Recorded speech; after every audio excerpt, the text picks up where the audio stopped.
Ian from Lean Media. Today I'm going to show you how to set the country of origin for a product you're selling on Amazon. If this video helps, please take a moment to like it and follow me, and let's get going.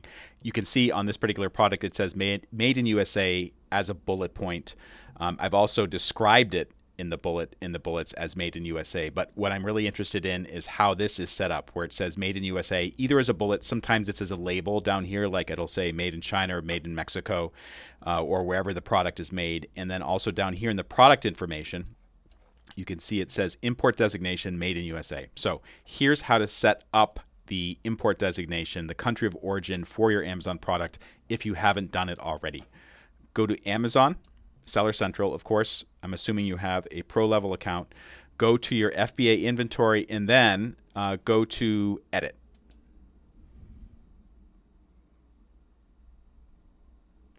And you'll come to this page. There's all kinds of information you can put in. What you want is the safety and compliance. Sometimes the label says compliance, but whatever it is, go for that one. And then at the very top, you should see a label that says country of origin. Now, in this particular case, I've already set the country of origin as the United States, but when you first come to this field, it'll be blank. It'll say put in the name of a country here, like China or Mexico or United States or whatever. So that I chose United States because we do manufacture in the United States. Now, one thing I'd like to remark about this really is honor system. It's trusting people who are manufacturing these particular goods to be honest about where it came from.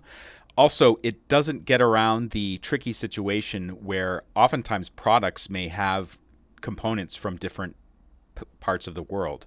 And this is especially true for electronics, which might have a motherboard made in China and then a processor made in Taiwan, and then a third part of it made in some other country. So there's no easy answer to that. I think you need to look up the import rules if you do have a complex product like that. But in my case, it's very simple. The product is manufactured in the United States using U.S. raw materials, and the United States is the right designation for it. For more information on how to get the most out of selling on Amazon, selling on Shopify, doing all kinds of e-commerce type things, I have a blog at leanmedia.org. Click on blog or video. You can see all of my posts about this stuff, and I just like to help other people out, help them understand this very complicated world of Amazon and selling online. And I hope you can subscribe and like this video.